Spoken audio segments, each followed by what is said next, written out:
आज का क्वेश्चन हमने कंप्यूटर ऑर्गेनाइजेशन से लिया हुआ है और चैप्टर का नाम है कैच एंड मेमोरी ऑर्गेनाइजेशन। आज के क्वेश्चन में दिया हुआ है, एक्चुअली कैश मेमोरी दिया हुआ है और मेन मेमोरी दिया हुआ है।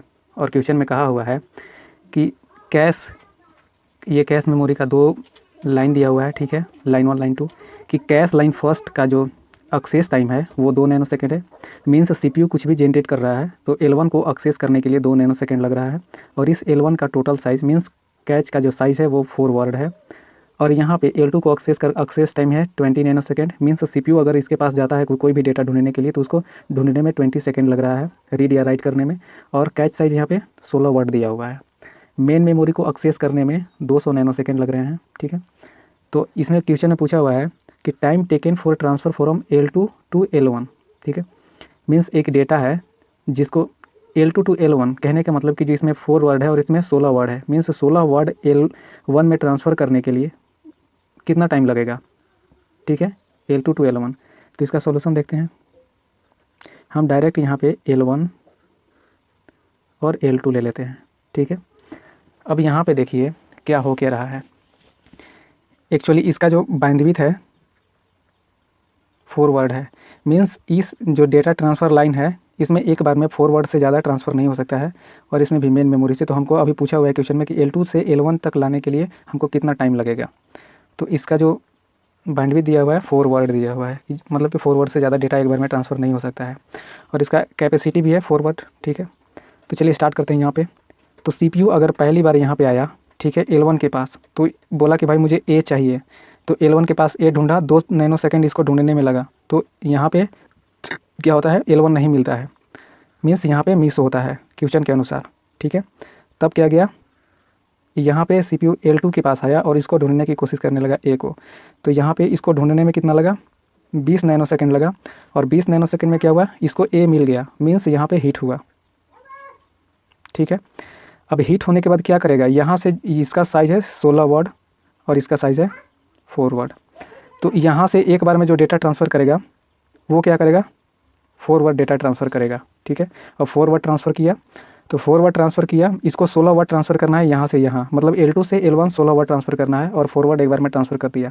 तो 16 वर्ड ट्रांसफ़र करने के लिए कितना टाइम लगेगा वही इसमें पूछा हुआ है। तो चलिए इसको और सरल तरीक़ा से पूछते हैं, देखते हैं, ठीक है। तो CPU फर्स्ट टाइम आया कहाँ पे, L1 के पास आया और L1 से L2 को एक्सेस किया, 2 नैनो सेकेंड 20 नैनो सेकेंड यहाँ पे आया फर्स्ट राउंड में, फर्स्ट टाइम में आया। और डेटा ट्रांसफ़र कितना किया, 4 वर्ड किया। सेकेंड टाइम में देखिएगा, अगर सेकेंड टाइम में जब L2 से, इसको इस तरीक़े से समझते हैं कि देखिए यहाँ पे 2 नैनो सेकेंड पहला अगर हम फर्स्ट टाइम देखें, अगर CPU जो भी रिक्वेस्ट फर्स्ट बार जो L1 के पास गया तो यहाँ पे मिस पाया, तो इसका कितना लगा, 2 नैनो सेकेंड। और ये फिर कहाँ गया, L2 के पास गया, ठीक है, वहाँ पे हिट मिला। तो हिट मिला तो हिट किया तो फटाक से L1 को डेटा सेंड कर दिया, ठीक है, L1 को डेटा सेंड कर दिया। अब देखिए यहाँ पे L2 के लिए 20 नैनो सेकेंड और L1 के लिए 2 नैनो सेकेंड, टोटल यहाँ पे कितना लगा, 22 नैनो सेकेंड। क्यों, L1 के पास रीड राइट कुछ नहीं करना था, केवल एक्सेस करना था, मतलब रीड करना था। यहाँ पे मिस हुआ, यहाँ पे हिट हुआ, तो इसको हमको रीड करना है और यहाँ पे राइट करवाना है। मीन्स यहाँ पे L1 के पास लान के राइट किया, ठीक है। तो यहाँ पे 2 नैनो सेकेंड लगा राइट करने में और यहाँ से रीड करने के लिए 20 नैनो सेकेंड लगा, तो टोटल 22 नैनो सेकेंड हो गए। फिर यहाँ से जब मेरे पास पॉइंटर यहाँ पे आया, फिर कहाँ पे आया, L2 के पास आया। L2 के पास फिर से डेटा रीड किया और फिर से L1 को सेंड किया और फिर इसमें राइट किया, ठीक है। जो भी डेटा कितना ये सेंड कर रहा है, एक बार में 4 वर्ड ही सेंड कर पा रहा है, क्योंकि ये जो मेरा लाइन है वो 4 वर्ड से ज़्यादा सेंड नहीं कर सकता। तो यहाँ भी 4 वर्ड ही किया और हमको 16 वर्ड भेजना है। तो ये देखिए यहाँ पे राइट किया, ठीक है। अब क्या हुआ, फिर से यहाँ पे L2 के पास आया पॉइंटर और फिर से L1 को डेटा सेंड किया, तो ये भी कितना लिया, 22 नैनो सेकेंड लिया। और यहाँ पे कितना हुआ, ये भी 4 वर्ड सेंड किया, तो ये भी कितना लिया, ये रीड करने के लिए 20 नैनो सेकेंड और यहाँ पे डेटा राइट करने के लिए 22 नैनो सेकेंड। तो मेरे पास राइट करने के लिए 2 नैनो सेकेंड, टोटल कितना हो गया, 22 नैनो सेकेंड। हम कितने बार 12 वर्ड डेटा भेज चुके हैं और 4 वर्ड बचा हुआ है, ठीक है। तो L2 से हम L1 ट्रांसफ़र कर दिए। तो L2 को तो यहाँ पे रीड किए 20 नैनो सेकेंड के लिए, लेकिन हमको क्या पूछा है कि ट्रांसफ़र टाइम ट्रांसफ़र करने का टाइम पूछा है, स्टोर करने का टाइम नहीं। तो हम यहाँ से स्टोर करने का जो टाइम है यहाँ पे L1 के पास, उसको हम नहीं लेंगे, नेग्लिजिट कर देंगे। क्यों? क्योंकि हमारे पास ट्रांसफ़र इधर हम स्टोर इसलिए करा रहे थे कि फिर से हमको डेटा को L2 के पास जाना होता था, यहीं से रिटर्निंग। लेकिन जब हम सारा डेटा ट्रांसफ़र कर दिए हैं तो L1 से डायरेक्ट हम यहाँ पे CPU के पास डायरेक्ट भेज सकते हैं। यहाँ पे स्टोर कराने की भी ज़रूरत नहीं है क्योंकि ये आखिरी डेटा है, ठीक है। तो लास्ट बिट है, तो यहाँ पे हम स्टोर नहीं करेंगे क्योंकि हमको ट्रांसफ़र टाइम पूछा हुआ है इसलिए। तो यहाँ पे स्टोर नहीं कराएंगे, मीन्स यहाँ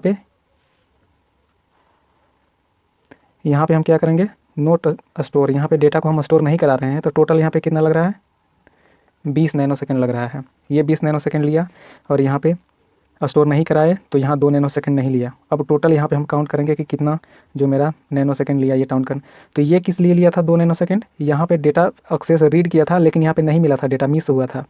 यहाँ पे क्या हुआ था, हिट हुआ था डेटा और ट्रांसफ़र भी हुआ है।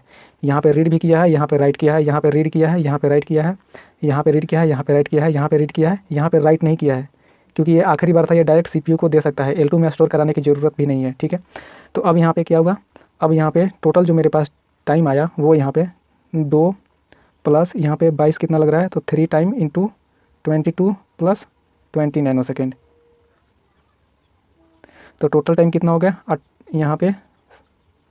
यहाँ पे भी 22 ले सकते हैं। तो यहाँ पे ऐसे करेंगे तो मेरे पास टोटल कितना आया, 88 नैनोसेकंड। मीन्स हम यहाँ पे कह सकते हैं कि time taken for transfer from L2 to L1 transfer करने के लिए टोटल मेरे पास कितना टाइम लगे, 88 नैनोसेकंड लगे टोटल टाइम। और यही हमारा आंसर भी है। अगर हम ऑप्शन से मैच करेंगे तो ऑप्शन डी मेरा मैच करेगा, ठीक है। दोस्तों, गेट का जितना भी न्यूमेरिकल है उसका सोल्यूशन हम जल्द से जल्द आप तक पहुँचाने की कोशिश कर रहे हैं। चैनल को सब्सक्राइब कर लें ताकि कोई भी नोटिफिकेशन मिलने में दिक्कत ना हो। Thank you.